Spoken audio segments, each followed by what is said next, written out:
அஸ்ஸலாமு அலைக்கும் வரஹ்மத்துல்லாஹி வபரகாத்துஹு. இன்னல் ஹம்தலில்லாஹ் நஹ்மதுஹு வ நஸ்தஈனுஹு வ நஸ்தக்ஃபிருஹு வ நஊது பில்லாஹி மின் ஷுரூரி அன்ஃபுஸினா வ மின் ஸய்யிஆத்தி அமாலினா. மன் யஹ்திஹில்லாஹு ஃபலா முதில்ல லஹு வ மன் யுத்லில் ஃபலா ஹாதிய லஹு. அஷ்ஹது அல்லா இலாஹா இல்லல்லாஹு வஹ்தஹு லா ஷரீக லஹு வ அஷ்ஹது அன்ன முஹம்மதன் அப்துஹு வ ரசூலுஹு அம்மா பஅத். ஃபகத் கால அல்லாஹு தஆலா ஃபில் குர்ஆனில் அஸீம் வல் ஃபுர்கானில் மஜீத். ஃபஅஊது பில்லாஹி மினஷ் ஷைத்தானிர் ரஜீம். யா அய்யுஹன் நாஸ் இத்தகு ரப்பக்கும் அல்லதீ ஹலகக்கும் மின் நஃப்ஸின் வாஹிதா وخلق منها زوجها وبث منهما رجالا كثيرا ونساء واتقوا الله الذي تساءلون به والأرحام إن الله كان عليكم رقيبا. يا أيها الذين آمنوا اتقوا الله حق تقاته ولا تموتن إلا وأنتم مسلمون. يا أيها الذين آمنوا اتقوا الله وقولوا قولا سديدا يصلح لكم أعمالكم ويغفر لكم ذنوبكم ومن يطع الله ورسوله فقد فاز فوزا عظيما. கண்ணியம் நிறைந்த எல்லாமல்ல அல்லாஹுவின் நல்லடியார்களே, அல்லாஹுவின் மாபெரும் கிருபையினால் நம்முடைய கிளையின் சார்பாக வாரந்தோறும் நடைபெறுகின்ற உள்ளரங்கு பயானிலே இஸ்லாத்தின் பெயரால் சமாதானம் செய்தல் என்கின்ற தலைப்பின் கீழே சில தகவல்களை அறிந்து கொள்வதற்காக நாம் அனைவரும் மக்ரிப் தொழுகையை தொழுதுவிட்டு இறைவனுடைய மார்க்கத்தை அறிந்து கொள்வதற்காக இங்கே அமர்ந்திருக்கிறோம். கண்ணியம் நிறைந்த எல்லாமல்ல அல்லாஹுவின் நல்லடியார்களே, இந்த தலைப்பு என்பது சமாதானம் செய்தல் என்கின்ற இந்த வார்த்தையே இஸ்லாமிய மார்க்கத்திற்கு மிக நெருக்கத்திற்குரிய ஒரு வார்த்தை. ஏனென்று சொன்னால் இந்த மார்க்கத்தினுடைய பெயர் இஸ்லாம். இஸ்லாம் என்று சொன்னாலேயே அமைதி, சாந்தம், இது போன்ற வார்த்தைகளை குறிக்கக்கூடியதற்கு தான் இஸ்லாம் என்கின்ற வார்த்தையை பயன்படுத்துவார்கள்.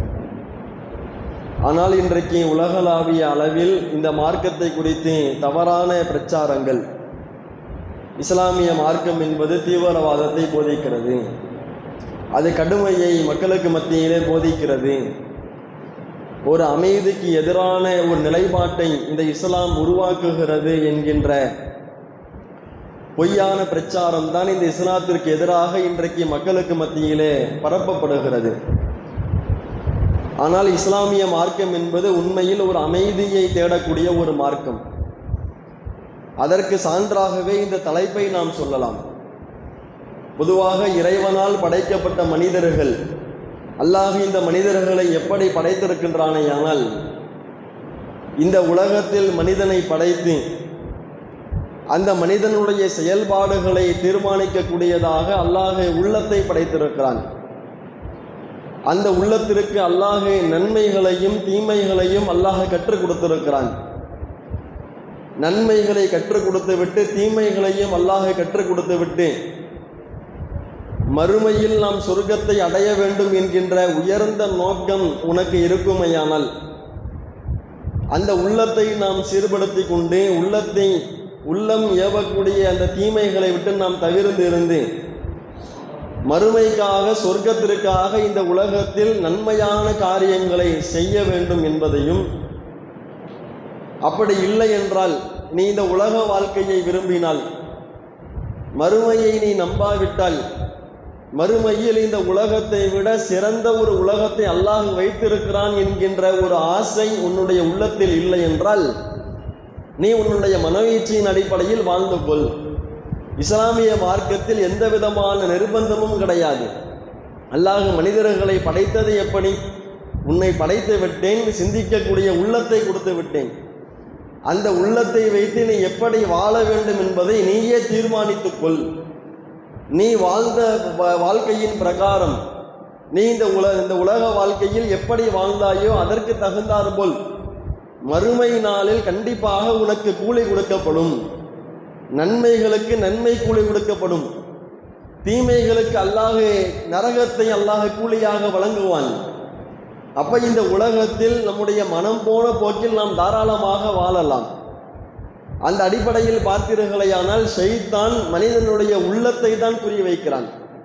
அல்லாஹ் எந்த ஷைத்தானை, எந்த இப்லீஸை மனித குலத்திற்கு தெளிவான எதிரி என்று அல்லாஹ் பிரகடனப்படுத்துகின்றானோ, அல்லாஹ் எந்த ஷைத்தானை குறித்து நம்மிடத்தில் தெளிவாக எச்சரிக்கின்றானோ, அந்த ஷைத்தான் மனிதனுடைய உள்ளத்தை தான் முதலில் குறிவைக்கின்றான். அந்த உள்ளத்தை அவன் சீர்கெடுத்து விட்டானேயானால் அவனுடைய ஒட்டுமொத்த உலக வாழ்க்கையுமே சீர்குலைந்து விடும். அல்லாஹுடைய தூதர் அவர்கள் அதை சொன்னார்கள்.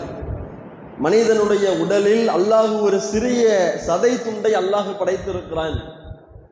அந்த சதை துண்டு சீராகிவிட்டது என்று சொன்னால் சலக குல்லு ஜசதின், அவனுடைய ஒட்டுமொத்த உடலும் சீராகிவிடும்.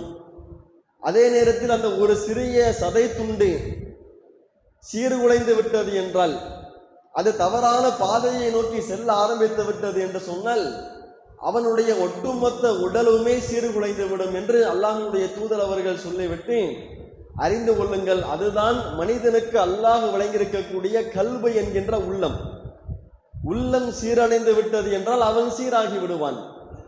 உள்ளம் சீராகவில்லை, அது சீர்குலைந்து விட்டது என்று சொன்னால் அவனுடைய வாழ்க்கை ஒட்டுமொத்தமாக சீர்குலைந்து விடும். அப்ப உள்ளத்தை வைத்துதான் அல்லாஹ் இந்த உலக வாழ்க்கையை மனிதர்களுக்கு அல்லாஹ் படைத்திருக்கிறான். அந்த அடிப்படையில் வாழும் பொழுது ஷைத்தான் இந்த உள்ளத்தை எப்படி குறிவைப்பான் தெரியுமா?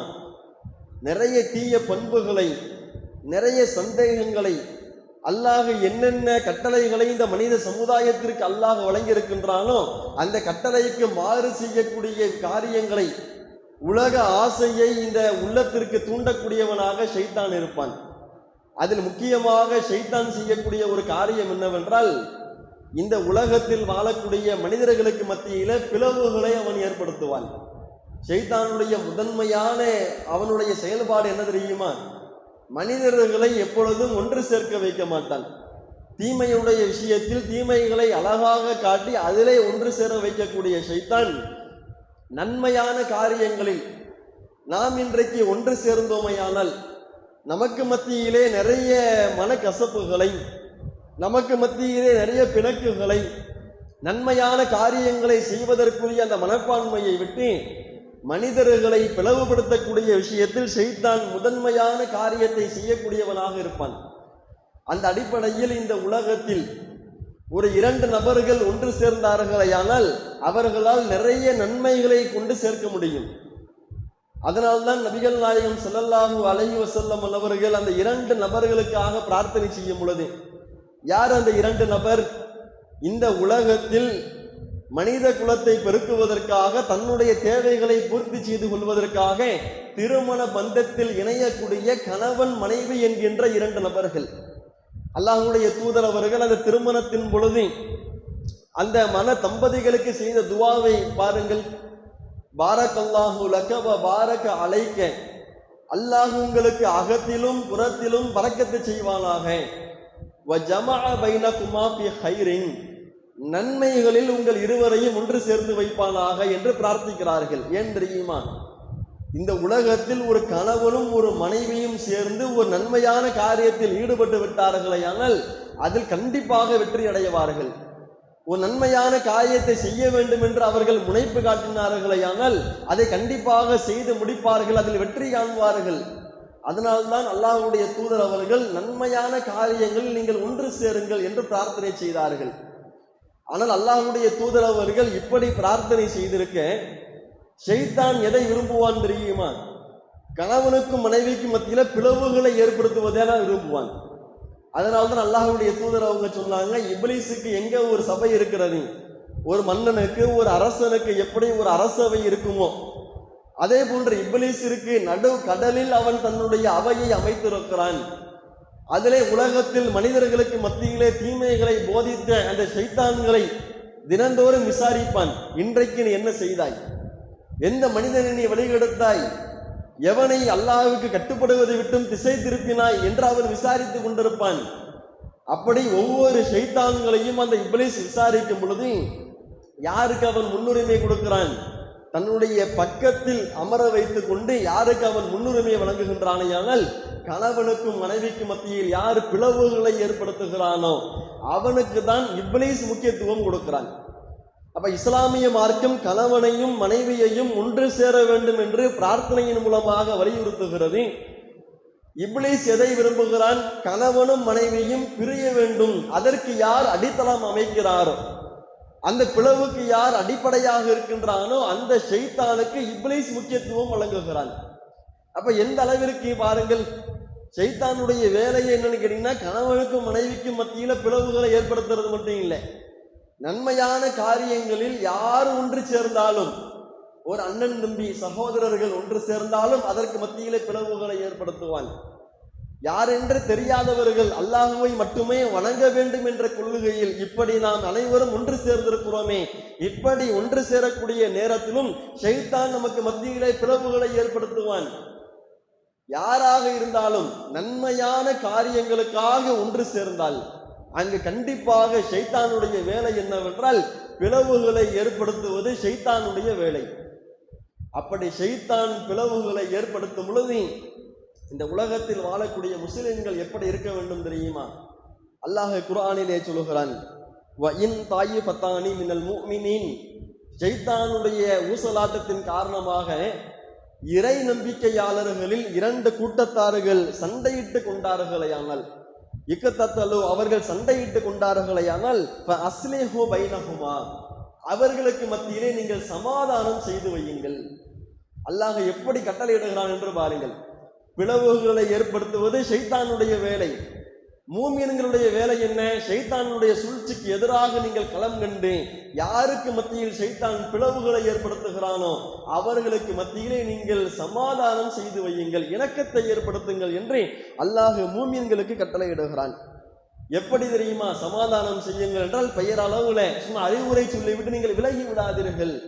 அதையும் அல்லாஹ் தொடர்ச்சியாக சொல்லுகிறான், அஹதுஹுமா, அவ்விரு கூட்டத்தாரில் ஒருவர் வரம்பு மீறுவாரையானால், மற்ற கூட்டத்தின் மீது வரம்பு மீறுவார்களையானால் இக்குத்தத்தலு, மூன்றாவதாக நீங்கள் நின்று கொண்டு அவரோடு நீங்கள் சண்டையிடுங்கள். சமாதானம் செய்வதற்காக நீங்கள் முற்படுகிறீர்கள்.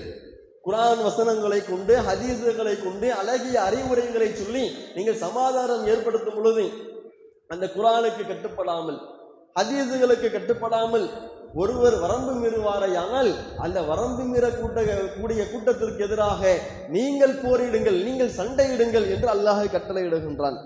அது மட்டும் இல்லாமல் அல்லாஹ் ரப்புல் ஆலமீன் எந்த அளவிற்கு என்று சொன்னால், அவர்களை நீதத்தோடு அவர்களுக்கு மத்தியில குர்ஆன் வசனங்களை கொண்டு ஹதீஸ்களை கொண்டு சமாதானத்தை ஏற்படுத்துவதை அல்லாஹ் வலியுறுத்துவதை நாம் பார்க்கிறோம். அந்த வசனத்தினுடைய தொடர்ச்சியாக அல்லாஹ் சொல்லும் பொழுது, இன்னமல் முஃமினூன இஹ்வாத், மூமின்கள் அனைவருமே உடன் பிறந்த சகோதரர்களை போன்று, ஒரு அண்ணன் தம்பியை போன்றுதான் அவர்கள் இருக்க வேண்டும். ஃபஅஸ்லிஹு பைன அஹவைக்கும், உங்களுடைய சகோதரர்களுக்கு மத்தியிலே நீங்கள் என்ன செய்யுங்க, சமாதானத்தை நீங்கள் ஏற்படுத்துங்கள். வத்தகுல்லாஹ லஅல்லகும் துர்ஹமூன், அல்லாஹ்வை அஞ்சிக் கொள்ளுங்கள், நீங்கள் அருள் செய்யப்படுவீர்கள் என்று சமாதானம் செய்யக்கூடிய அந்த பண்பை நாம் வளர்த்து கொண்டால் அல்லாஹ் நமக்கு அருள் செய்கிறான் என்பதை இந்த திருமறை குர்ஆனுடைய வசனத்தின் வாயிலாக அல்லாஹ் நமக்கு எடுத்துரைக்கிறான். அப்ப இந்த தலைப்பின் கீழே நாம தெரிந்து கொள்ள வேண்டிய செய்தி என்ன தெரியுமா? முதன்மையான ஒரு செய்தி என்னவென்றால், இந்த உலக மக்களுக்கு மத்தியிலே நன்மையான காரியங்களில் நாம் ஒன்று சேரும் பொழுது நமக்கு மத்தியிலே ஒரு பிணக்கு வருகின்றதையானால், நமக்கு மத்தியிலே ஒரு மனக்கசப்பு வருகின்றதையானால் அதற்கு அடிப்படை காரணம் ஷைத்தான் தான் இதை ஏற்படுத்தினான் என்கின்ற சிந்தனை இருக்க வேண்டும். அப்படி சிந்தனையோடு ஷைத்தானுக்கு எதிராக செயல்படும் விதமாக சமாதானத்திற்குரிய வழியை நாம் தேட வேண்டும் என்பதை தான் அல்லாஹ் இந்த வசனத்தின் மூலமாக நமக்கு எடுத்துரைக்கிறான். எந்த அளவிற்கு என்றால், அல்லாஹ்வுடைய தூதர் அவர்களை கூட பாருங்கள், ஒவ்வொரு தருணங்களிலும் மனிதர்கள் என்றாலேயே யாரும் வானவர்கள் கிடையாது. வானவர்கள் என்றால் அல்லாஹ்வின் கட்டளைக்கு இணங்க 100% அப்படியே செயல்படுவார்கள். மனிதர்களை பொறுத்த அளவிற்கு கொஞ்சம் முன்னும் பின்னுமாக தான் இருப்பார்கள். அவர்களுக்கு மத்தியிலே நன்மைகள் அதிகரிக்கும் பொழுது தீமைகளும் வரும், சில மார்க்கத்திற்கு முரணான காரியங்களும் வரும். ஷைத்தானுடைய ஊசலாட்டத்திற்கு கட்டுப்படக்கூடிய சூழலுக்கும் ஒரு மனிதன் தள்ளப்படுவான். அப்ப அனைத்தையும் நாம் புரிந்து கொண்டு இது போன்ற பிணக்குகள் வரக்கூடிய நேரத்தில் சமாதானம் செய்யக்கூடிய விஷயத்தில் ஒவ்வொரு முஸ்லிம்களும் அவ்வளவு கண்ணும் கருத்துமாக செயல்பட வேண்டும். இரண்டு நபர்கள் சண்டையிட்டுக் கொள்ளும் பொழுது, இரண்டு நபர்களுக்கு மத்தியில் பிணக்கு இருக்கும் பொழுது நமக்கு என்னன்னு நம்ம கடந்து போகக்கூடாது. அல்லாஹ்வின் தூதருடைய ஒவ்வொரு செயல்பாடுகளையும் நாம் பார்க்கிறோம். எந்த அளவிற்கு என்றால், புகாரியிலே பதிவு செய்யப்பட்ட ஒரு செய்தி, குபாவாசிகள் அல்லாஹ்வின் தூதருடைய காலத்துல கூபா என்கின்ற ஒரு பகுதி, அந்த பகுதியில வாழக்கூடிய மக்கள்ல இரண்டு பிரிவுகளாக ஒரு கருத்து வேறுபாடு ஏற்பட்டு இரண்டு பிரிவுகளாக பிரிந்து விடுகிறார்கள். அந்த கருத்து வேறுபாடு எந்த அளவிற்கு அவர்களுக்கு மத்தியில முனைப்போடு செயல்படுகின்றார்களே, ஆனால் இரண்டு கருத்துக்கு மத்தியில பேச்சுவார்த்தை மட்டும் இல்லை, பேச்சுவார்த்தையை கடந்து போய் இந்த கூட்டம் அந்த கூட்டத்து மேல கல்லெறிகிறாங்க, அந்த கூட்டம் இந்த கூட்டத்து மேல கல்லெறிகிறாங்க. இரண்டு நபர்களுமே கல்லெறிந்து ஒருவரை தாக்கி கொள்ளுகிறார்கள். அந்த அளவிற்கு ஏதோ ஒரு கருத்து வேறுபாடு ஏற்பட்டு இரண்டு பிரிவுகளாக அந்த குபாவாசிகள் பிரிந்து அவர்களுக்கு மத்தியிலே சண்டை ஏற்பட்டு கொண்டிருக்கிறது. இந்த செய்தி அல்லாஹ்வுடைய தூதர் அவர்களுக்கு எடுத்துரைக்கும் பொழுது அல்லாஹ்வுடைய தூதர் அவங்க என்ன சொன்னாங்க தெரியுமா? அந்த குபாவாசிகளுக்கு மத்தியிலே என்னை அழைத்து செல்லுங்கள். என்ன சண்டை, ஏது சண்டை, அதையெல்லாம் எதையும் விசாரிக்கவே இல்லை. அவங்க இரண்டு நபர்களுக்கு மத்தியிலே சண்டை ஏற்பட்டிருக்கிறது. ஒரு கூட்டம் இன்னொரு கூட்டத்தின் மீது கல்லெறிந்து கொண்டு அந்த அளவிற்கு கருத்து வேறுபாடு முத்தி போய் விட்டது என்கின்ற செய்தியை அறிந்தவுடன் அல்லாஹ்வுடைய தூதர் அவர்கள் ஒரு ஆட்சியாளராக இருந்து கொண்டு மக்களுக்கு எதை கட்டளையிடுறாங்கன்னா, என்னை அந்த மக்களிடம் அழைத்து செல்லுங்கள், நாம் அவர்களுக்கு மத்தியிலே சமாதானம் செய்து வைப்போம் என்று அல்லாஹ்வுடைய தூதர் அவர்கள் ஒரு ஆட்சியாளராக ஒரு இறை தூதராக இருந்து மக்களுக்கு எப்படி முன்மாதிரியா இருக்கிறாங்கன்னு பாருங்க. எங்கேயோ சண்டை நடக்குது, ஏதோ சண்டை நடக்குது, நமக்கு என்ன அப்படின்னு அவங்க ஒதுங்கி போகல, அதுல தலையிடுறாங்க. ஒரு முஸ்லீமாக ஒரு இஸ்லாமியனாக அதில் தலையிட்டு யாரின் பக்கம் தவறு யாரின் பக்கம் நியாயம் இருக்கிறது என்பதை எல்லாம் விசாரித்து அதற்கு மத்தியிலே ஒரு சமாதானத்தை ஏற்படுத்த வேண்டும் என்பதை அல்லாஹ்வுடைய தூதர் அவர்கள் விரும்புகின்றார்கள். எந்த அளவிற்கு என்று சொன்னால் நிறைய சம்பவங்களை நாம் அடுக்கிக் கொண்டே போகலாம். அல்லாஹ்வின் தூதருடைய காலகட்டத்தில் சமாதானத்தை ஏற்படுத்துவதன் மூலமாக நிறைய நன்மைகளை கூட அல்லாஹ்வுடைய தூதர் அவங்க ஏவி இருக்கிறாங்க. அல்லாஹ்வுடைய தூதர் அவங்களுடைய வாழ்க்கையில் நிறைய சம்பவங்களை நாம் பார்க்கலாம். கஅப் இப்னு மாலிக் ரலியல்லாஹு அன்ஹு அவர்கள் நபி தோழர்கள்ல மிகவும் பிரபலமான ஒரு மனிதர். இவரை பற்றி நாம் அடிக்கடி பல செய்திகளை நாம் தெரிந்து வைத்திருக்கிறோம். கஅப் இப்னு மாலிக் ரலியல்லாஹு அன்ஹு அவர்கள் அப்துல்லாஹ் என்கின்ற ஒரு மனிதனுக்கு கடன் கொடுத்திருக்கிறார். பொதுவாக இஸ்லாத்துல வட்டி இல்லாம கடன் கொடுத்து பிற நபர்களுக்கு உதவி செய்வது என்பது மார்க்கத்தில் அனுமதிக்கப்பட்ட ஒரு காரியம் தானே. அந்த அடிப்படையில் ஒரு குறிப்பிட்ட ஒரு தவணையில கஅப் இப்னு மாலிக் ரலியல்லாஹு அன்ஹு அவர்கள் அப்துல்லாஹ் என்ற ஒரு மனிதனுக்கு கடன் கொடுத்திருக்கிறார். அப்படி கடன் கொடுத்திருக்கும் பொழுது அந்த தவணை நிறைவடைகிறது. பள்ளிவாசலிலே கஅப் இப்னு மாலிக் ரலியல்லாஹு அன்ஹு அவர்கள் தன்னிடம் கடன் வாங்கிய அப்துல்லாஹுவை பார்க்கிறார். பார்த்துவிட்டு, இந்த மாதிரி என்கிட்ட கடன் வாங்கினீங்களே அப்துல்லா, குறிப்பிட்ட தவணை முடிந்து விட்டது, கடனை நீங்கள் திருப்பி தாருங்கள் என்று அவர் கடனை அழகிய முறையில் கேட்கிறார். அப்ப கடன் வாங்கினவங்க என்ன செய்யலாம்? இல்லைங்க, குறிப்பிட்ட முறையில் தவணை கேட்ட முடியல, இன்னும் கொஞ்சம் தவணையை நீங்க நீட்டி கொடுத்தீங்கன்னா நல்லா இருக்கும் அப்படின்னு கேட்டீங்கன்னா பிரச்சனை இல்லை. அவர் பதிலுக்கு ஏதோ ஒன்று பேச, கடன் கொடுத்தவர் இவருக்கு ரோஷம் இவர் சில வார்த்தைகளை விட இரண்டு நபர்களுக்கு மத்தியில பள்ளிவாசல்லையே ஒரு சர்ச்சை ஏற்பட்டு விட்டது. பள்ளிவாசல்ல இரண்டு நபர்களுமே குரலை உயர்த்துகிறார்கள். இரண்டு நபர்களுக்கு மத்தியிலே கடுமையான வாக்குவாதம், கடுமையான சண்டை இன்றைக்கு உயருகிறது. தன்னுடைய குரல்களை உயர்த்துகிறார்கள். அப்ப அல்லாஹ்வுடைய தூதர் அவங்க வராங்க. ரெண்டு பேரும் சண்டையிட்டுக் கொள்வதை பார்த்து விட்டு என்ன பிரச்சனை கவனிக்கிறாங்க. கஅப் இப்னு மாலிக் கடன் கொடுத்திருக்கிறாரு, கடனை திருப்பி கேட்கிறாரு. அப்துல்லாஹ் அதற்கு சரியா பதிலளிக்காம ஏதோ ஒரு கருத்து வேறுபாடு ரெண்டு பேருக்கு மத்தியில ஒரு பிணக்கு ரெண்டு பேரும் அல்லாஹ்வுடைய பள்ளி வாசல்ல குரலை உயர்த்தி கொண்டிருக்கிறார்கள். அல்லாஹ்வுடைய தூதர் அவங்க எப்படி உதவி செய்யறாங்கன்னு பாருங்க. கஅப் இப்னு மாலிக் ரலியல்லாஹு அன்ஹு அவர்களுக்கு சைகை செய்யறாங்க, பாதியை தள்ளுபடி பண்ணிருங்களேன்.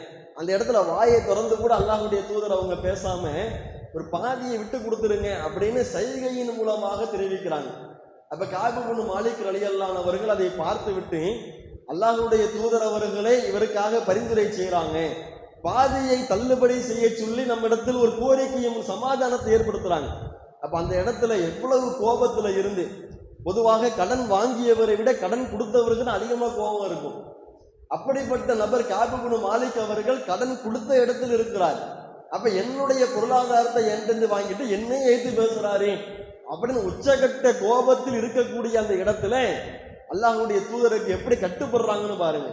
அல்லாஹ்வுடைய தூதர் அவங்க வாய் திறந்து கூட பேசாம, தனியாக அழைத்து சென்று கூட அறிவுரை சொல்லாமல் சைகையின் மூலமாக ஒரு பாதியை தள்ளுபடி பண்ணுங்களே அங்க கோரிக்கை வைக்கின்றார்கள்.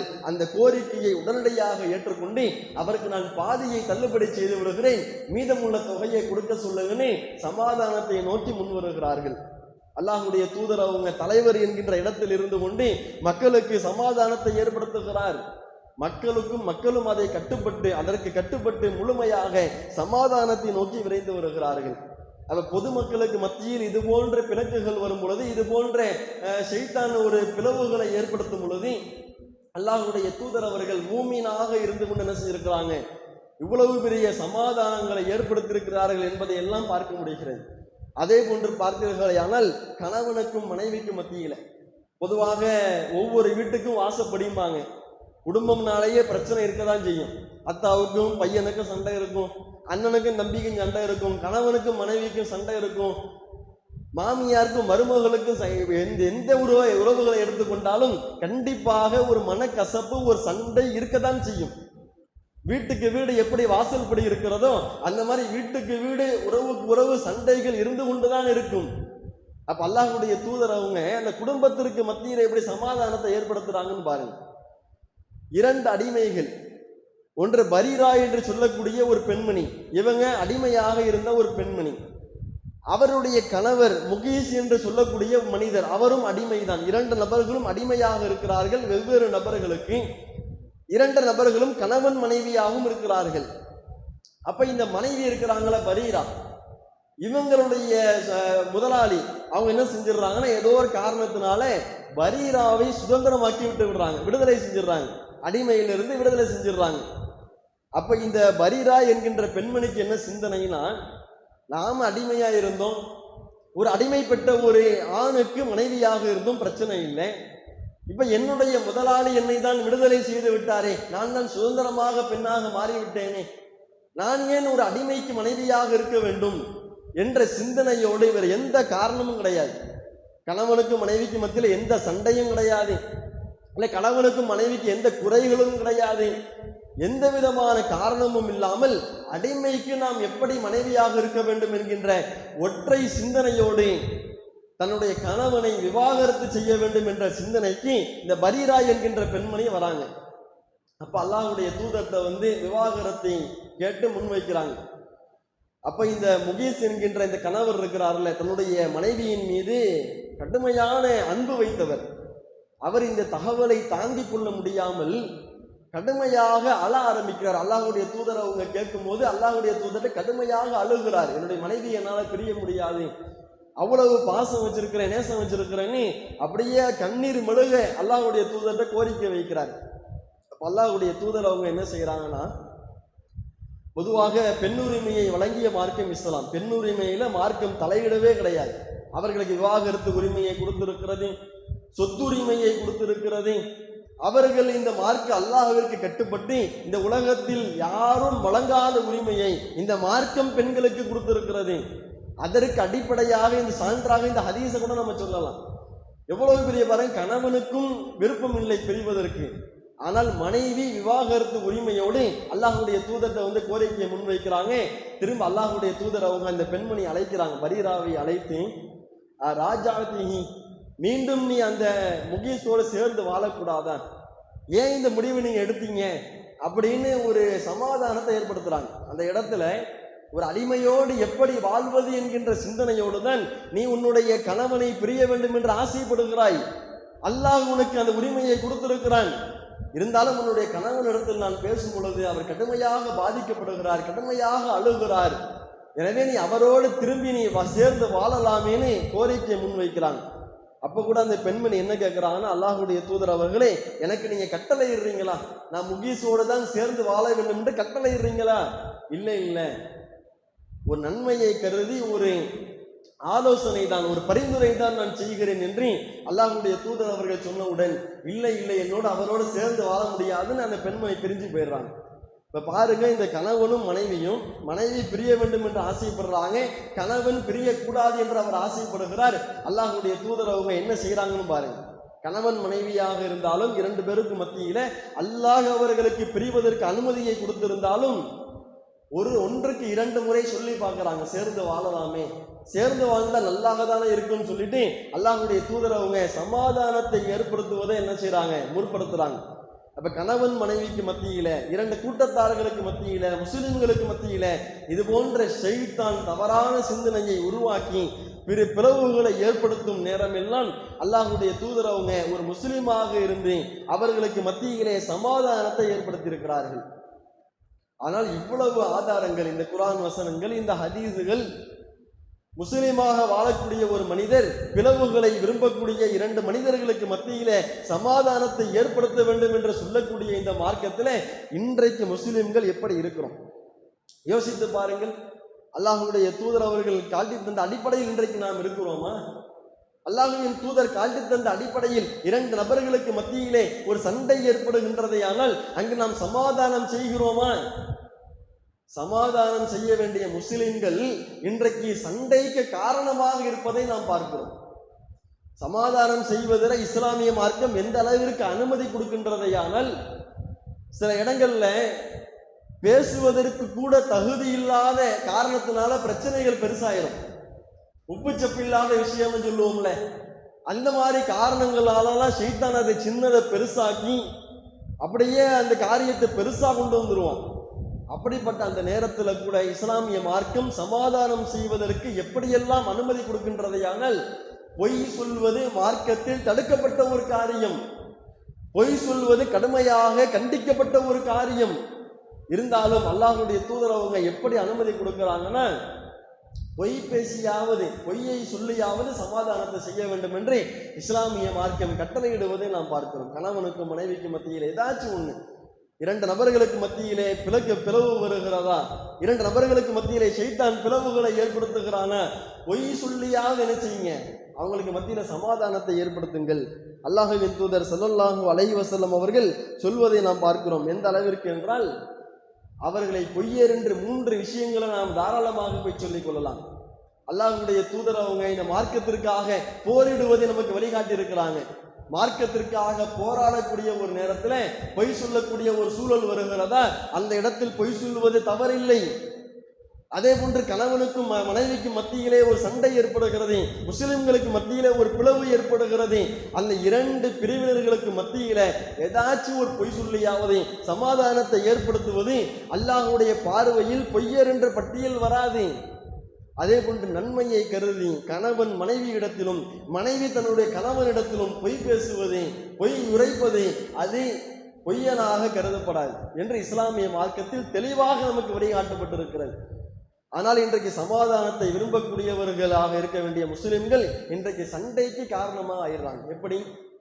ஒரு சின்ன சின்ன காரியங்களுக்கு 1000 நபர்களுக்கு மத்தியில் பிளவு வருகிறதா, ஒருத்தர் நம்மள்கிட்ட முறையிடுகிறார், இல்லைங்க இந்த மாதிரி என்ன செஞ்சுட்டாரு தெரியுமா, அப்படி செஞ்சுட்டாரு இப்படி செஞ்சுட்டாரு, எனக்கு பாதிப்பை ஏற்படுத்திட்டாரு, அவரை குற்றம் விடமாட்டேன் அப்படின்னு நம்ம இடத்துல அவர் முறையிடும் பொழுது, அப்ப அவரை நாம் சமாதானம் செய்ய, கோபப்படாதீங்க, யூகிக்காதீங்க, நடந்ததை விசாரிப்போம், கொஞ்சம் சற்று பொறுமையாக இருங்கள் என்று விசாரித்து அந்த இடத்துல 2 நபர்களையும் தனித்தனியாக நாம் சந்தித்து இவரை பற்றி அவரிடத்திலும் அவரை பற்றி இவரிடத்திலும் சில பொய்களை சொல்லியாவது, உண்மையிலேயே 2 பேருக்கு மத்தியில சண்டை இருக்கும், நிறைய இடங்கள்ல பார்க்கலாம்.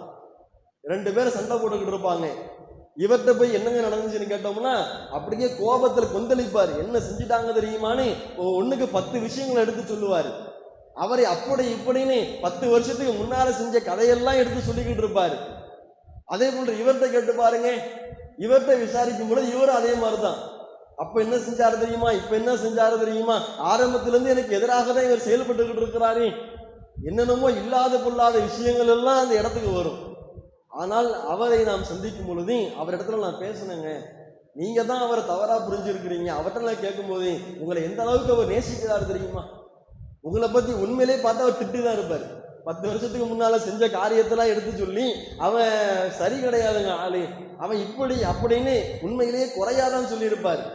ஆனா முஸ்லிம்களாகிய நாம என்ன செய்யணும் தெரியுமா? அவங்களுக்கு மத்தியில உண்மையை சொன்னால் சண்டை வரும் என்கிற நிலை இருக்கிறதா, அதையெல்லாம் தவிர்த்து விட்டு அவரிடத்துல உங்களை பத்தி பேசுனாங்க, உங்களை எவ்வளவு நேசிக்கிறார் தெரியுமா, உங்களிடத்துல ஏற்பட்ட இந்த சண்டையை வச்சு கண்கணங்களார் தெரியுமா, நான் அவர்கிட்ட போய் நான் சண்டை போட்டிருக்க கூடாது, உண்மையிலேயே தவறை நான் உணர்கிறேன் என்று அவர் தன்னுடைய தவறை உணர்ந்தார் தெரியுமா அப்படின்னு சொல்லி இவரை நாம அப்படியே நியூட்ரலுக்கு கொண்டு வரணும். அவரை பத்தி இவர்கிட்ட பேசும்போது அவர் கண்டிப்பா அவர் இதோட மோசமா திட்டிருப்பாரு. அப்ப அவர்கிட்ட அதையெல்லாம் நாம எடுத்து சொல்லிடாம அழகான முறையில எடுத்து சொல்லி அவர் ஏதாச்சும் ஒரு பொய்ய சொல்லியாவது சமாதானத்தை ஏற்படுத்த வேண்டும் என்பதை தான் இஸ்லாமிய மார்க்கம் நமக்கு தெளிவாக எடுத்துரைக்கிறது. அந்த அடிப்படையில இன்றைக்கு முஸ்லிம்களுக்கு மத்தியிலே ஒரு பிளவு வருகின்றதை, ஆனால் அதிலே சமாதானம் செய்வதில் தான் நாம் அனைவரும் முனைப்பு காட்ட வேண்டும். ஆனால் இன்றைக்கு 2 நபர்களுக்கு மத்தியிலே பிளவு வருகின்றதை, ஆனால் அந்த பிளவை பயன்படுத்தி இன்றைக்கு குளிர் காயக்கூடிய முஸ்லிம்கள் அதிகமா இருக்கிறாங்க. இன்றைக்கு எத்தனை இடங்கள்ல பார்க்கிறோம், 2 முஸ்லிம்கள் அடித்து கொண்டார்களே, ஆனால் எப்பா 2 பேருக்கு மத்தியில சண்டை வந்துருச்சுடா, இதுதான் வாய்ப்பு, இவர்கிட்ட போய் அவரை பத்தி இல்லாத பொல்லாத இதெல்லாம் சொல்றது, அவர்கிட்ட போய் இவரை பத்தி இல்லாத பொல்லாத இதெல்லாம் சொல்லி இருக்கிற, அதாவது எரியிற எண்ணெயில நெருப்புல எண்ணெயை ஊத்தணும்னு சொல்லுவாங்கல்ல, அந்த கதையா இருக்கிற இல்லாத பொல்லாத வேலையெல்லாம் சொல்லி 2 நபர்களுக்கு மத்தியில இன்னும் பிணக்குகளை அதிகமாக்கி விடுவதை தான் நான் பார்க்கிறோம். அல்லாஹ்வின் தூதர் ஸல்லல்லாஹு அலைஹி வஸல்லம் அவர்கள் இது போன்று நடந்து கொள்ளக்கூடாது என்பதை நமக்கு தெளிவாக எச்சரிக்கின்றார்கள். அல்லாஹ்வின் கட்டளை என்ன? பிளவுகள் ஏற்படுகின்றது ஆனால் அது மனிதனின் இயல்பு. அந்த இடத்திலே முஸ்லிம்கள் தலையிட்டு சமாதானத்தை ஏற்படுத்த வேண்டும் என்பதை தான் இன்றைக்கு நம்ம கட்டளையாக சொல்லுகிறது. ஆனால் ஒரு பக்கம் சமாதானத்தை ஏற்படுத்துவதற்கு பதிலாக பிளவுகளை அதிகமாக்குவது ஒரு பக்கம் இருந்தாலும், இன்றைக்கு பல இடங்கள்ல பிளவுகளுக்கு அடிப்படையாக திகழ்வதே காரணமாக இருப்பதே முஸ்லிம்கள் தான். இன்றைக்கு பாருங்களேன், பெரும்பான்மையான குடும்பங்கள்ல வரக்கூடிய சண்டை என்ன தெரியுமா? கணவனுக்கும் மனைவிக்கும் மத்தியில எந்த சண்டையும் இருக்காது. எப்படி கணவனுக்கும் மனைவிக்கும் மத்தியில ஒரு சின்ன புரிதல்ல கூட தவறு இருக்காது, 2 பேரும் அவ்வளவு அந்நுண்ணியமா இருப்பாங்க. ஆனா பல இடங்கள்ல பாத்தீங்கன்னா இன்றைக்கு நம்முடைய ஜமாத்தின் சார்பாக நாம சந்திக்கக்கூடிய குடும்ப பஞ்சாயத்துகள் கூட இன்றைக்கு விவாகரத்தில் முடிகின்றதை. ஆனால் கணவன் மனைவிடமே பேசி பாருங்க, என்ன ஆச்சுங்க, ஏன் விவாகரத்து பண்ணிட்டீங்க, என்ன காரணம்னு கேட்டா, எனக்கும் மனைவிக்கு எந்த பிரச்சனையும் இல்லைங்க, அப்புறம் ஏங்க விவாகரத்து, எங்க அம்மாவுடைய வாயை சும்மா இருந்தாதானே, என் மாமியார் சும்மா இருந்தாதானே. குடும்பத்துக்கு மத்தியில பாத்தீங்கன்னா கணவனுக்கு மத்தியில பிரச்சனை கிடையாது, மாமியாருக்கும் மருமகளுக்கும் சண்டை வரும். அப்படி என்ன அவங்களுக்கு இவங்களுக்கும் சண்டை, அதுக்கு என்ன காரணம் அப்படின்னு யோசிச்சு பாத்தீங்கன்னா ஊர் மக்கள் தான் அதற்கு காரணம். ஒவ்வொரு நபர்களுக்கும் ஒவ்வொரு விதமாக உடல்நிலை வேறு மாதிரி இருக்கும், அவங்களுடைய சிந்தனை வேற மாதிரி இருக்கும், வேலை பளுக்கள் வேற மாதிரி இருக்கும். எல்லோரையும் மாறி இருந்துட முடியாதுல்ல. ஒவ்வொரு நபர்களுக்கும் அல்லாஹ் ஒவ்வொரு சூழ்நிலையை இந்த உலகத்தில் அமைத்து கொடுத்திருப்பான். ஆனா இன்னைக்கு என்னன்னு கேட்டீங்கன்னா, உலகத்துல பாத்தீங்கன்னா நிறைய இடங்கள்ல இந்த பொது சபைகளில் ஒன்று கூடும் பொழுது குடும்ப பஞ்சாயத்தினுடைய அடிப்படை பின்னணியே இந்த சபைகள் இருந்து தான் உருவாகிறது. நிறைய இடங்கள்ல பாத்தீங்கன்னா, ஒரு திருமணத்துக்கு போறோம்னு வைங்க, நாம என்ன செய்வோம், வீட்டுல வேலை இருக்குது, மருமகளை வீட்டிலே விட்டுட்டு நாம போய் கல்யாணத்துக்கு போயிட்டு வந்துடலாம்னு வீட்டுல உள்ளவங்க வயதானவர்கள் திருமணத்துக்கு போயிருப்பாங்க. போய் பார்த்தோன்னு வைங்களேன், முதல் கல்யாணத்துல இவங்க இன்னொரு குடும்பத்துல இருந்து மாமியார் மருமகளும் சேர்ந்து வந்திருப்பாங்க. அங்க வந்து நின்றுகிட்டு, பாத்தீங்களா என் மருமகளை அழைச்சிட்டு வந்திருக்கிறேன், என் மருமக எப்படி தெரியுமா, நான் கிழிச்ச கோட்டை தாண்ட மாட்டா, நான் என்ன சொன்னாலும் என் மருமக கட்டுப்பட்டுருவான்னு ஒரு ஊரு பெருமை பேசுறதுக்காக வேண்டி மருமகளோட கல்யாணத்துக்கு வர வேண்டியது. இங்க வீட்டுல வேற இருக்குதுன்னு சொல்லிட்டு மருமகளை விட்டு வந்திருப்பாங்க. அவங்கள்ட்ட போய் எங்க ஓ மருமக வரலையா அப்படின்னு ஒரு கேள்வி. இது என்ன ஆகும், மனசுல பதிஞ்சிடும், என்னடா எல்லாரும் வீட்லயும் ஒரு குடும்பத்தோட வராங்க, நம்ம வீட்டுல மட்டும் நம்ம மருமக வரமாட்டுதே அப்படின்னு ஷைத்தான் ஒரு சின்ன ஒரு பிணக்கை உள்ளத்துல போடுவான். அது அப்படியே என்ன ஆகும், அடுத்த சபைக்கு அதே மாதிரி போவாங்க, அங்கேயும் அதே கேள்வி கேட்கறது. இப்படி ஒவ்வொரு விஷயத்தில் என்ன செய்யறதுன்னா, கேள்விகளை கேட்டு கேட்டு கேட்டு இறுதியாக மாமியாருக்கு மருமகளுக்கு எங்க சண்டைனா, ஊர் முழுக்க நீ என் பேச்சே கேட்க மாட்டேன், எனக்கு கட்டுப்படவே மாட்டேன்னு ஊர் முழுக்க எனக்கு கெட்ட பேர் வாங்கி கொடுத்துட்டேன், என் மருமக எனக்கு கட்டுப்பட மாட்டான்னு எனக்கு கெட்ட பேர் வாங்கி கொடு. அங்கிருந்து பிரச்சனையை ஆரம்பிக்கிறது. ஒரு சபைக்கு போனோமா வந்தோமான்னு இல்லாம அந்த இடத்துல தேவையில்லாத கேள்விகளை கேட்டு. அதே போன்று பாருங்கள், ஒருவருக்கு திருமணம் ஆகிவிட்டது என்றால் அவர்களுக்கு குழந்தையை கொடுப்பதும் கொடுக்காமல் இருப்பதும் அது அல்லாஹ்வுடைய அதிகாரத்தில் உள்ளது. அல்லாஹ் தான் நாடியோருக்கு ஆண் குழந்தைகளை கொடுக்கிறான், அல்லாஹ் தான் நாடியோருக்கு பெண் குழந்தைகளை கொடுக்கிறான், அல்லாஹ் தான் நாடியோருக்கு ஆண் குழந்தைகளையும் பெண் குழந்தைகளையும் கணக்கில்லாமல் அல்லாஹ் வழங்குகிறான். இது அல்லாஹ்வுடைய அருள். அல்லாஹ் யாரை நாடுகிறானோ அவர்களை மலடாகவும் அல்லாஹ் விட்டு விடுகிறான். இது திருமறை குர்ஆனுடைய வசனம், அல்லாஹ்வுடைய அதிகாரம்.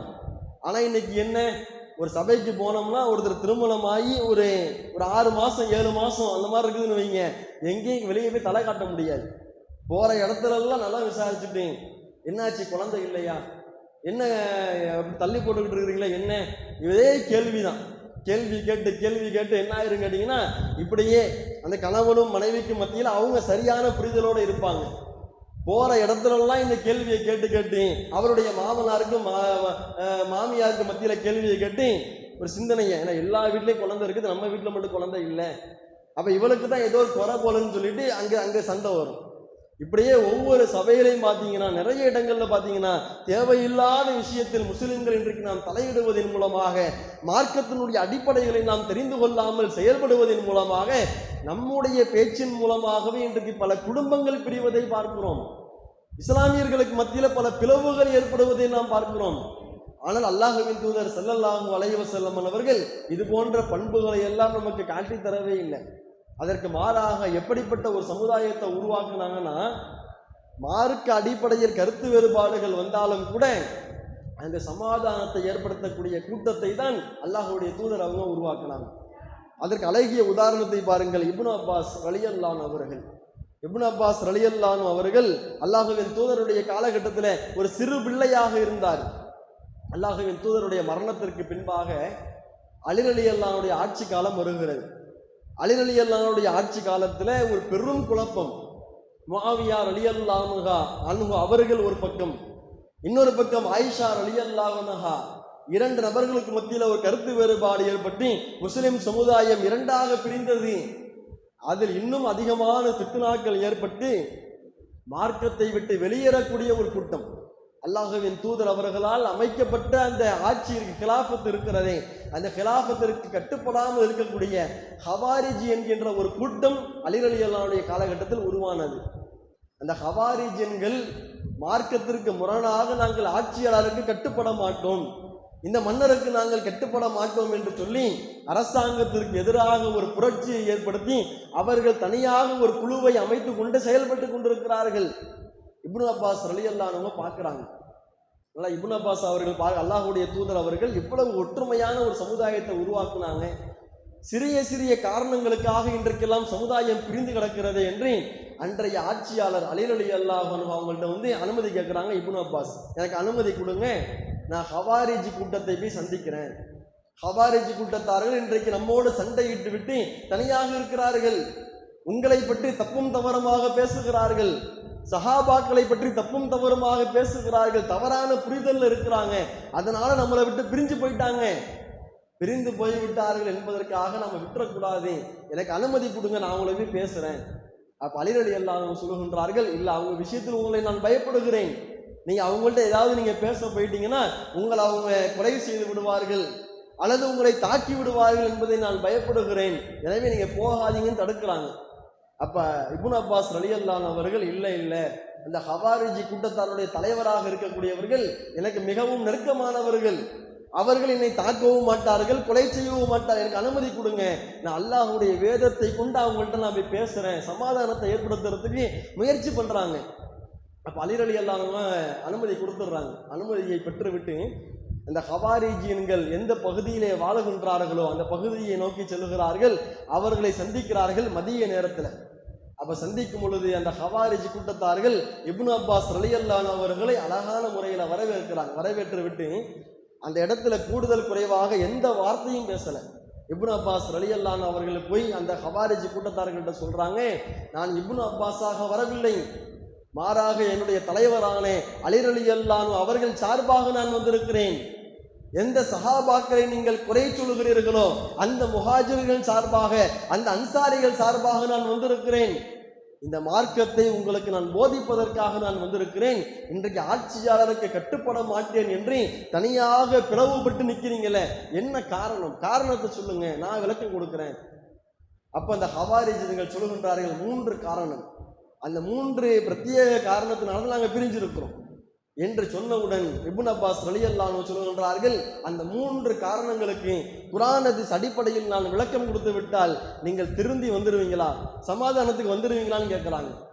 அப்ப இப்னு அப்பாஸ் ரலியல்லாஹு அன்ஹு அவர்கள் கேட்டவுடன் அவர்கள் சரி என்று சொன்னவுடன் அந்த 3 விஷயத்தை கேட்கிறாங்க. என்ன? முதல் விஷயமாக அவர்கள் சொல்லுகின்றார்கள், அல்லாஹ் குர்ஆனிலே சொல்லும் பொழுது இனில் ஹுக்குமு இல்லா லில்லாஹ், அதிகாரங்கள் யாவும் அல்லாஹ்விற்கே சொந்தமானது என்று அல்லாஹ் குர்ஆன்ல 3 இடங்களில் அல்லாஹ் சொல்லுகிறான். அப்ப எந்த அதிகாரமாக இருந்தாலும் அல்லாஹ்விற்கு தானே சொந்தமா இருக்கணும். இந்த அலி ரலியல்லாஹு அன்ஹு அவங்க என்ன செய்யறாங்கன்னா, சில இடங்கள்ல தீர்ப்பளிக்கக்கூடிய அந்த விஷயத்தை தீர்ப்பளிக்கக்கூடியதற்கு அல்லாஹ் தான் தகுதியானவன். அல்லாஹ்வுடைய வசனங்களை கொண்டு, அல்லாஹ்வுடைய ஹதீஸ், அல்லாஹ்வின் தூதருடைய ஹதீஸுகளை கொண்டு அல்லாஹ் நமக்கு தீர்ப்பளிக்க வேண்டும். ஆனால் அந்த பொறுப்பை இவர் மனிதர்களுக்கு வழங்குகிறார், அது எங்களுக்கு பிடிக்கல. சில இடங்கள்ல சமாதான ஒப்பந்தங்களை எழுதும் பொழுது அங்கு தீர்ப்பு வழங்கக்கூடிய பொறுப்பை மனிதர்களிடத்துல ஒப்படைக்கிறாங்க. இது குர்ஆனுக்கு முரணாக நாங்கள் கருதுகிறோம்னு முதல் விஷயத்தை சொல்றாங்க. அப்ப இப்னு அப்பாஸ் ரலியல்லாஹு அன்ஹு விளக்கம் கொடுக்குறாங்க. அல்லாஹ் குர்ஆன்ல என்ன சொல்றான் தெரியுமா? அல்லாஹ் குர்ஆனிலே சொல்லும் பொழுது, நீங்கள் இஹ்ராமுடைய ஆடையில் நீங்கள் இருக்கும் பொழுது வேட்டை பிராணிகளை வேட்டையாடி கொலை செய்யாதீர்கள். அப்படி வேண்டும் என்று நீங்கள் கொலை செய்து விட்டால், இஹ்ராம் அணிந்திருக்கும் பொழுது வேட்டையாடுவது தடுக்கப்பட்டிருக்கிறது. ஒருவேளை வேண்டுமென்று நீங்கள் கொலை செய்து வேட்டையாடி விட்டீர்களானால், எந்த பிராணியை நீங்கள் வேட்டையாடினீர்களோ அது எந்த நிலையில் இருந்ததோ அதே நிலையில் இன்னொரு பிராணியை நீங்கள் பலி கொடுக்க வேண்டும் என்று அல்லாஹ் கட்டளையிடுகிறான்.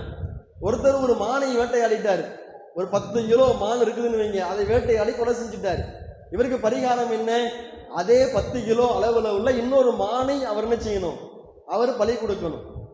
அதே போன்ற ஒரு ஆட்டை, ஒரு 50 கிலோ இருக்கக்கூடிய ஒரு ஆட்டை, ஒரு மாட்டை அவர் என்ன செஞ்சிட்டாரு? வேட்டையாடிட்டார். அதே நேரத்தில் அவருக்கு பரிகாரம் என்னவென்றால், எத்தனை கிலோ எத்தனை எடை கொண்ட அவர் ஒரு ஆட்டையோ மாட்டையோ வேட்டையாடி இருந்தாரோ அதற்கு பகரமாக, அதற்கு நிகராக ஒரு பிராணியை அவர் பலி கொடுக்க வேண்டும் என்பதை இஸ்லாமிய மார்க்கம் சொல்லிவிட்டு அந்த வசனத்தினுடைய தொடர்ச்சியாக அல்லாஹ் சொல்லுகிறான், யஹ்கும் பிஹி தா அத்லின், உங்களுக்கு மத்தியிலே அந்த தீர்ப்பளிக்கக்கூடியவர், இவர் எந்த பிராணியை கொலை செய்தாரோ அதற்கு நிகரான பிராணியை தான் அவர் பலியிடுகிறாரா என்பதை தீர்மானிப்பதற்காக 2 தீர்ப்பு வழங்கக்கூடியவரை அவர்கள் தீர்மானித்துக் கொள்ளட்டும், அவர்கள் அதற்கு தீர்ப்பு வழங்குவார்கள் என்று அந்த விஷயத்துல ஒருத்தரை இஹ்ராம்ல இருக்கும் போது வேட்டையாடிட்டாருன்னா அவருடைய பரிகார விஷயத்தை அல்லாஹ் யார்கிட்ட ஒப்படைக்கிறான்? மனிதர்களிடத்துல தான் அல்லாஹ் ஒப்படைக்கிறான். அதே போன்று இந்த குர்ஆன் வசனத்துக்கு ஏற்பதான் அவர் சில இடங்கள்ல மனிதர்களுக்கு அந்த அதிகாரத்தை வழங்குகிறார் என்று அங்க குர்ஆன் ஹதீஸ் அடிப்படையில விளக்கம் கொடுக்கிறார், அவங்க ஏத்துக்கிறாங்க. இரண்டாவதாக, சிஃபின் என்கின்ற ஒரு யுத்தம் நடந்தது முஸ்லிம்களுக்கு மத்தியில. அலி ரலியல்லாஹு அன்ஹு அவர்கள் முஸ்லிம்களுக்கு மத்தியில சிஃபின் என்கின்ற யுத்தத்தை நடத்தினார்கள். அப்படி யுத்தத்தை நடத்தும் பொழுது அவர்கள் உண்மையில் மூமினாக இருந்தால் அவர்களோடு போர் செய்திருக்க கூடாது. அப்படி போர் செய்கிறீர்கள் என்று சொன்னால் அவர்கள் காஃபிர்கள் என்பதை நீங்க ஒப்புக்கொண்டிருக்கிறீங்க. அப்ப போர் செய்து நீங்கள் வெற்றி அடைந்த நிலையில அவர்களை கைது செய்ய வேண்டும், அவர்களின் பொருளை நீங்கள் கனிமத்தாக எடுத்துக்கொள்ள வேண்டும். ஆனால் அவர்களை நீங்கள் சிறைபிடிக்கவில்லையே, ஏன் என்று கேட்கிறார்கள். சிஃபின் என்கின்ற யுத்தம் யாருக்கு எதிராக? அன்னை ஆயிஷா ரலியல்லாஹு அன்ஹா அவர்களுக்கு எதிராக நடந்தது. அப்ப இப்னு அப்பாஸ் அங்க விளக்கம் கொடுக்கிறாங்க, அவர்கள் உண்மையில் மூமின்கள் தான்.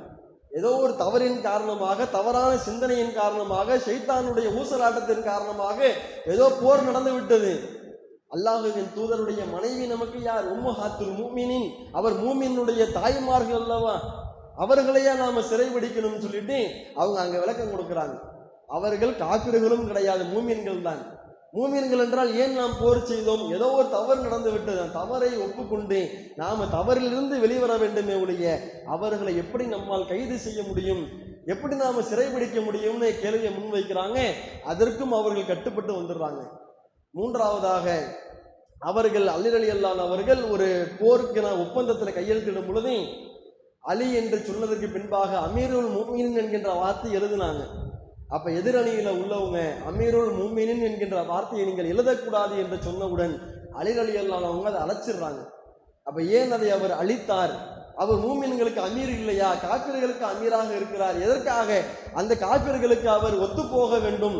இதிலே நாங்கள் முரண்படுகிறோம் என்று சொன்னவுடன் அப்ப இப்னு அப்பாஸ் ரலியல்லாஹு அவர்கள் ஹுதைபியா உடன்படிக்கைக்கு போறாங்க. ஹுதைபியா உடன்படிக்கையில முஹம்மது ரசூலுல்லாஹ் என்று நாம் எழுதிய பொழுது ரசூலுல்லாஹ் என்பதை நாங்கள் ஏற்றுக்கொள்ள மாட்டோம், அதை அழித்து விடுங்கள் என்று சொன்ன பொழுது அல்லாஹ்வுடைய தூதர் அதை அழிக்கவில்லையா? அப்ப ரசூலுல்லாஹ் என்கின்ற வார்த்தையையே ஒப்பந்தத்தில் அழிக்கும் பொழுது அமீருல் மூமின் என்பதை அழித்தது மிகப்பெரிய பிரச்சனை இல்லை. இதுக்கெல்லாம் ஏன் நீங்க கருத்து முரண்பாடு கொள்றீங்கன்னு அந்த 3 விஷயங்களுக்கும் அழகான முறையில குர்ஆன் வசனத்தின் அடிப்படையில ஹதீஸின் அடிப்படையில விளக்கம் கொடுக்குறாங்க. அந்த விளக்கங்களை ஏற்றுக்கொண்டு அந்த ஹவாரிஜியில பெரும்பான்மையான நபர்கள், அங்க சில முனாஃபிக்கள் இருந்தார்கள், மார்க்கத்தை விட்டு வெளியேறக்கூடிய சில முஷ்ரிக்கின்கள் இருந்தார்கள், அவர்களை தவிர பெரும்பான்மையான நபர்கள் அலி ரலியல்லாஹுடைய ஆட்சி காலத்தை கட்டுப்பட்டு வந்துட்டாங்க. எவ்வளவு பெரிய மாற்றம் பாருங்க. ஒரு கருத்து வேறுபாடு கொண்டு மார்க்கத்தை விட்டு முரண்படக்கூடிய அந்த நேரத்தில் இப்னு அப்பாஸ் ரலியல்லாஹு அவர்கள் அறிவுபூர்வமாக அல்லாஹ்வின் கட்டளைக்கு இணங்க அல்லாஹ்வுடைய வார்த்தையை கொண்டு சமாதானம் செய்யறதுக்காக போறாங்க.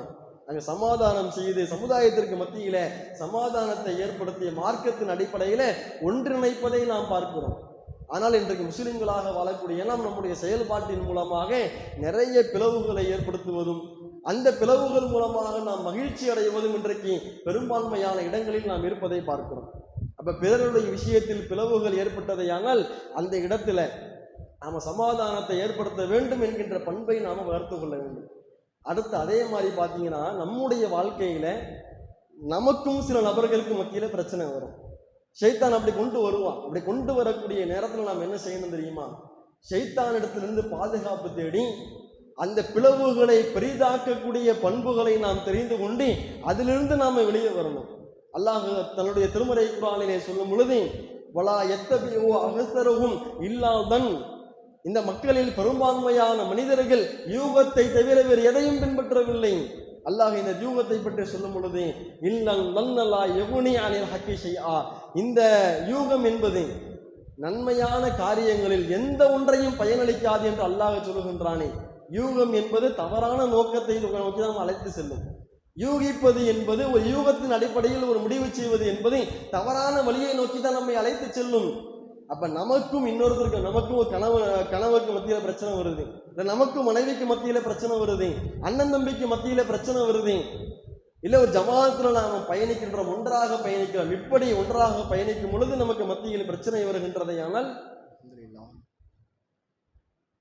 அப்ப நம்முடைய விஷயத்துல நமக்கும் இன்னொரு நபர்களுக்கு மத்தியில பிளக்குகள் வருகின்றதையானால் அந்த மாதிரி இடங்களை நாம் என்ன செஞ்சிடக்கூடாதுன்னா நிதானத்தை நாம் கடைபிடிக்கும். நிதானத்தை கடைபிடித்து அதுல யூகத்துக்கு நாம் என்ன செஞ்சிடக்கூடாது, ஒருபோதும் நம்ம இடம் கொடுத்துடக்கூடாது. நம்ம ஷைத்தான் அப்படித்தான் ஒரு இடத்துல பிளவுகளை ஏற்படுத்தி விட்டானையானால் அப்படியே பழைய நினைவுகளை எல்லாம் கொண்டு வருவான். அவர் அப்படி செஞ்சார், இப்படி செஞ்சார், அதெல்லாம் நினைவு இருக்குதா, இதெல்லாம் நினைவு இருக்குதா, அவர் நமக்கு எவ்வளவு நன்மையை செஞ்சிருப்பார், அந்த நன்மையெல்லாம் நம்முடைய சிந்தனைக்கு வராது. ஆனால் அவர் செய்த தீமைகள் என்பது ஷைத்தான் அதை நினைவூட்டி கொண்டே இருப்பான். அப்ப அந்த மாதிரியான இடங்கள்ல யூகங்களுக்கு நாம் ஒருபோதும் இடம் கொடுத்து விடாமல் அந்த அழகான முறையில நமக்கு இன்னொருத்தருக்கும் பிளவு வந்துருச்சா, அந்த பிளவுபட்ட இடத்துல நாம இருக்கிறோமா, நாம எப்படி இருக்கிறோம், ஒரு வாதியாக ஒரு பிரதிவாதியாக நாம் இருக்கும் பொழுது முதல்ல நாம கடைபிடிக்க வேண்டியது யூகத்திற்கு நாம் இடம் கொடுத்து விடக்கூடாது என்பதில் அவ்வளவு கண்ணும் கருத்துமாக நாம் செயல்பட வேண்டும். ஏன்னா இன்னைக்கு என்னன்னு கேட்டீங்கன்னா, நீங்க நிறைய இடங்கள்ல ஒரு 2 நபர்களுக்கு மத்தியிலே சண்டை நடக்கின்றதையானால் அவர்களுக்கு மத்தியிலே குறைவாக தான் பேசியிருப்பார்கள். ஆனால் அந்த சபையை விட்டு அவர்கள் கலைந்து சென்றவுடன் ஷைத்தான் என்னென்னமோ சிந்தனைகளை எல்லாம் கொண்டு வந்து தவறான புரிதல்களை எல்லாம் கொண்டு வந்து அவர்களுக்கு மத்தியில பழைய அந்த யூகங்களை எல்லாம் கொண்டு வந்து அந்த பிளவுகளை அவன் அதிகப்படுத்துவதை நாம் இப்ப நிறைய இடங்கள்ல காரணம் சின்ன சண்டை ஒரு பெரிய பிளவுல போய் நிற்குதுன்னா காரணம் என்ன, அதற்கு பின்னணியில நிறைய யூகங்கள் இருப்பதை நாம பார்க்கிறோம். அதே போன்று பார்க்கிறீர்களையானால் நமக்கும் இன்னொருத்தருக்கு மத்தியில ஒரு பிளவு வந்து விட்டதையானால் நாம யாரையும் நோக்கி செல்ல வேண்டும். அதுதான் ரொம்ப அடிப்படை. என்ன தெரியுமா, இன்னைக்கு 2 பேருக்கு மத்தியில சண்டை வந்துருச்சுன்னா யாரெல்லாம் கல்லப்படுறாங்களோ எல்லார்ட்டையும் சொல்லி தெரியுது, ஊர் முழுக்க அந்த செய்தியை பரப்புறது. அவர் என்ன செஞ்சிட்டாரு தெரியுமா, அப்படி இப்படின்னு ஒரு நபருடைய குறையை பற்றி ஊர் முழுக்க நாம எல்லார்ட்டையும் சொல்றோம் பாருங்க. இந்த மாதிரி நம்ம சொல்லவே கூடாது. ஒரு பிரச்சனை நமக்கு வந்து விட்டதையானால் அதை யாரிடத்தில் நாம் கொண்டு செல்ல வேண்டும், யார் அல்லாஹ்வின் வசனத்தின் அடிப்படையில் இதற்கு தீர்ப்பளிப்பார், யார் அல்லாஹ்வின் தூதருடைய வழிமுறையில் நமக்கு தீர்ப்பளிப்பார்? எனக்கும் அவருக்கும் ஒரு சண்டை வந்து விட்டது, அந்த சண்டைக்கு மத்தியில் யார் சமாதானத்தை ஏற்படுத்துவார்? நீதி செலுத்துவதன் மூலமாக யார் சமாதானத்தை ஏற்படுத்துவார் என்பதை நாம் தேட வேண்டும். அல்லாஹ்வின் தூதர் அவர்கள் அந்த சிந்தனையை ஒவ்வொரு மனிதர்களுக்கும் உருவாக்கினார்கள். இஸ்லாத்தை கடைபிடித்த மக்களுக்கு மட்டும் இல்லை, யூதர்களுக்கு மத்தியிலையும் பாருங்க. ஒரு முறை ஒரு சஹாபியும் ஒரு யூதரும் என்ன செய்யறாங்க, பேசி கொண்டிருக்கிறார்கள். அப்படி பேசி கொண்டிருக்கும் பொழுது கருத்து வேறுபாடு. அந்த யூதர் சொல்லுகிறார், நான் பின்பற்றக்கூடிய மூசா நபி தான் சிறந்தவர். அப்ப அல்லாஹ்வுடைய தூதரை பின்பற்றக்கூடிய சஹாபியை சொல்லுகிறார், இல்லை இல்லை, இந்த சமுதாயத்திற்கு இறுதி தூதராக அனுப்பப்பட்ட நபிகள் நாயகம் தான் சிறந்தவர், முகமது தான் சிறந்தவர். கருத்து வேறுபாடு வருகிறது. அந்த கருத்து வேறுபாட்டை, பிளவை ஷைத்தான் உண்டாக்குகிறான், பெரிதாக்குகிறான். அதனுடைய விளைவு என்ன? அந்த நபி தோழர் அந்த யூதனை அறைந்து விடுகிறார். வேறு பதிலுக்கு அடிக்கல. ஊர் மக்கள்கிட்ட போய் எல்லாம் முஸ்லிமனை அடித்து விட்டார், அல்லாஹ்வுடைய தூதர் அவர்கள் இப்படிப்பட்ட சமுதாயத்தை தான் உருவாக்குகிறார் என்று ஊர் முழுக்க அவர் போய் பிரச்சாரம் செய்யல. நேரடியாக அல்லாஹ்வின் தூதரை வந்து சந்திக்கிறார். வேற எங்கேயும் போல, எல்லா வேலையும் விட்டுட்டு எனக்கும் அவருக்கும் சண்டை வந்துருச்சு. இதுக்கு தீர்வு எங்க? முகம்மது சரியாக தீர்வு சொல்லுவார் என்று நேரம் அல்லாஹ்வுடைய தூதர்கிட்ட வராங்க. உங்களை பின்பற்றக்கூடிய ஒரு மனிதர் இந்த கருத்து வேறுபாட்டின் காரணமாக என்னை அடித்து விட்டார். அல்லாஹ்வுடைய தூதர் அவங்க உடனடியாக அந்த நபித்தோழரை அழைக்கின்றார்கள், விசாரிக்கின்றார்கள். அப்ப அல்லாஹ்வுடைய தூதர் அவங்க அந்த யூதனுடைய மனதிற்கு தகுந்தாறு போல, நீங்கள் எந்த இறை தூதரையும் ஏற்றத்தாழ்வோடு நீங்கள் பார்க்காதீர்கள், உண்மையில் என்னை விட மூசா நபி தான் சிறந்தவர் என்று அதற்குரிய ஒரு காரணத்தையும் சொல்லி நீதமான முறையில் அங்க சமாதானத்தை ஏற்படுத்தினாங்க. பார்த்தீங்களா? அந்த இடத்துல உண்மையில் அல்லாஹ்வுடைய தூதருக்கு எதிராக அந்த யூதர் செயல்பட்டு இருந்தால் இஸ்லாத்திற்கு எதிராக எவ்வளவு பெரிய போரை உருவாக்கி இருக்க முடியும் தெரியுமா? யூதர்களை ஒன்று சேர்த்து இஸ்லாத்திற்கு எதிராக ஒரு போர் கூட செய்திருக்க முடியும். ஆனால் அவர் அதையெல்லாம் செய்யல. நேரடியாக அல்லாஹ்வுடைய தூதர்கிட்ட வந்து அதற்கான தீர்வை தேடினார். அதே போன்றுதான் எனக்கு இன்னொருத்துக்கு பிரச்சனை வந்துருச்சா, பிரச்சனையை பெருசாக்காம நம்முடைய ஊர்ல மார்க்கத்தின் அடிப்படையில் தீர்ப்பளிக்கக்கூடிய எத்தனையோ நபர்கள் இருக்கிறார்கள். அவர்களை சந்தித்து குர்ஆன் அடிப்படையில், ஹதீஸின் அடிப்படையில் அதற்கான தீர்வை நாம் தேட வேண்டும். ஆனா இன்னைக்கு நிறைய இடங்கள்ல பாத்தீங்கன்னா நமக்கு மத்தியில ஒரு பிளவு வந்து விட்டது. ஆனால் ஊர் முழுக்க எல்லார்ட்டையும் போய் என்ன செய்யறது, எல்லார்ட்டையும் அந்த தவறுகளை நாம் எடுத்து சொல்லி, அவர் எப்படி செஞ்சிட்டாருன்னு இவர்கிட்ட கேட்டா அவர் ஒரு மாதிரி, அவர்கிட்ட கேட்டா அவர் பக்கம் தான் அவர் நியாயம் உள்ள மாதிரி அவர் பேசுவார். யாருக்கு பக்கம் தீர்ப்பு அளிக்கிறதே என்கின்ற தெரியாமல் போய்விடும். பிரச்சனை நடந்தவுடன் அதை சரியாக தீர்ப்பளிக்கக்கூடிய மக்களிடத்தில் நாம் கொண்டு செல்ல வேண்டும். அப்படி கொண்டு சென்று நம்முடைய விஷயத்திலும் நாம் சமாதானத்தை விரும்ப வேண்டும். சரிங்களா?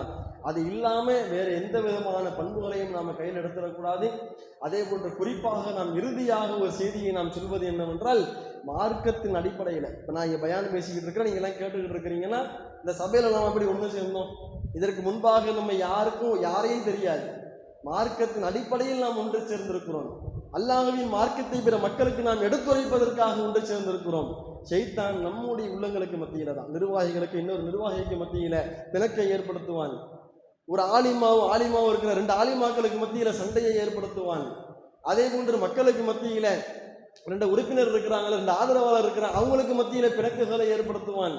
இப்படி இந்த பள்ளிவாசலை மையமாக கொண்டு தாவாவிற்காக நாம் ஒன்று சேர்ந்திருக்கிறோமே, நமக்கு மத்தியில தான் ஷைத்தான் நிறைய பிளவுகளை ஏற்படுத்துவான். அப்ப அது போன்ற பிளவுகளுக்கு நாம் முக்கியத்துவம் கொடுத்து அதை நாம் பெரிதாக்கி விட்டோமையானால் தாவா பணியெல்லாம் நாசமா போயிடும். தாவா பணிக்கு மிகப்பெரிய ஒரு பின்னடைவாக அமைந்துவிடும். அப்ப அதையெல்லாம் நாம் கருத்தில் கொண்டு நாம் ஒரு குடும்பமாக ஒன்றிணைந்தாலும் அல்லது ஒரு ஜமாத்தில் நாம் ஒன்றிணைந்தாலும், அல்லாஹ்வுடைய மார்க்கத்தில் நாம் ஒன்றிணைந்தால், நன்மையில் நாம் ஒன்றிணைந்தால், ஷைத்தான் நமக்கு மத்தியில் பிளவுகளை ஏற்படுத்துவான் என்பது உண்மைதான். அதை யாரும் மறுக்க முடியாது. அப்படி பிளவுகள் வரக்கூடிய அந்த நேரத்தில் நாம் என்ன செய்ய வேண்டும்? நம்முடைய தவறுகளை நாம் உணர வேண்டும். விட்டு கொடுக்கக்கூடிய மனப்பான்மையை நாம் உருவாக்கி கொள்ள வேண்டும். சமாதானம் செய்து வைத்து நம்ம அந்த பாதிக்கப்பட்ட இடத்துல இருந்தாலும் சமாதானத்தை நோக்கி செல்லக்கூடியவர்களாக நாம் இருக்க வேண்டும். அதற்கு முன்பாக ஷைத்தான் ஏற்படுத்தக்கூடிய பிளவுகளிலிருந்து நாம் பாதுகாப்பு தேட வேண்டும். அல்லாஹ் குர்ஆனில் அழகான துஆவை சொல்லி தருகிறான். அல்லாஹ் திருமறை குர்ஆனிலே சொல்லும் பொழுது, ரப்பனா லா தஜ்அல் குலூபனா கில்லன் லில்லதீன ஆமனு, என் இறைவா, ஈமான் கொண்ட என்னுடைய அந்த இறை நம்பிக்கையாளர்கள் அவர்களுக்கு மத்தியில எங்களுடைய உள்ளங்களில் நீ குரோதத்தை ஏற்படுத்தி விடாதே, பிளவுகளை ஏற்படுத்தி விடாதே, எங்களுக்கு மத்தியில் நீ ஒற்றுமையை ஏற்படுத்துவாயாக என்று அழகான ஒரு துஆவை அல்லாஹ் திருமறை குர்ஆனிலே சொல்லி தந்திருக்கிறான். அந்த அடிப்படையில் நாம் எந்த நன்மையான காரியங்களில் ஒன்று சேர்ந்தாலும் ஷைத்தான் அங்கு பிளவுகள் மூலமாக அந்த நன்மைகளுக்கு பின்னடைவை ஏற்படுத்துவான். அந்த ஷைத்தானுடைய அந்த காரியத்திற்கு நாம் முக்கியத்துவம் கொடுத்து விடாமல் அங்கு உண்மையை உணர்ந்து பிளவை ஏற்படுத்துபவன் ஷைத்தான். அவனுக்கு எதிராக களம் கண்டு சமாதானம் செய்து வைப்பதும், நம்முடைய காரியங்களில் சமாதானத்தை நோக்கி செல்வதும், சமாதானத்திற்காக எவ்வளவு பெரிய விஷயமாக இருந்தால் நம்முடைய தவறுகளை ஒப்புக்கொள்வதும், நம் பக்கம் தவறு இல்லாவிட்டாலும் கூட நாம் விட்டு கொடுத்து செல்வதும், இது போன்ற பண்புகளை நாம் வளர்த்து கொண்டோமையானால் அல்லாஹ்வின் தூதர் ஸல்லல்லாஹு அலைஹி வஸல்லம் அவர்கள் எந்த சமுதாயத்தை உருவாக்க ஆசைப்பட்டார்களோ அப்படிப்பட்ட சமுதாயமாக நம்மால் உருவாக முடியும். அதன் மூலமாக இந்த இம்மையிலும் நாளை மறுமையிலும் கண்டிப்பாக மிகப்பெரிய நன்மைகளை நம்மால் சேர்த்து கொள்ள முடியும். அந்த அடிப்படையில் இன்ஷா அல்லாஹ் இஸ்லாமிய மார்க்கம் சொன்ன அடிப்படையில் சமாதானத்தோடு வாழ்வோம். சமாதானத்தோடு இறுதி வரைக்கும் வாழ்ந்து மறுமையில் மிகப்பெரிய வெற்றிக்கு சொந்தக்காரர்களாக மாறுவதற்கு அல்லாஹ் நம் அனைவருக்கும் அருள் புரிவானாக. வாஹிரு தாவானா அனில் அல்ஹம்துலில்லாஹி ரப்பில் ஆலமீன். அஸ்ஸலாமு அலைக்கும் வரஹ்மத்துல்லாஹி வபரகாத்துஹு.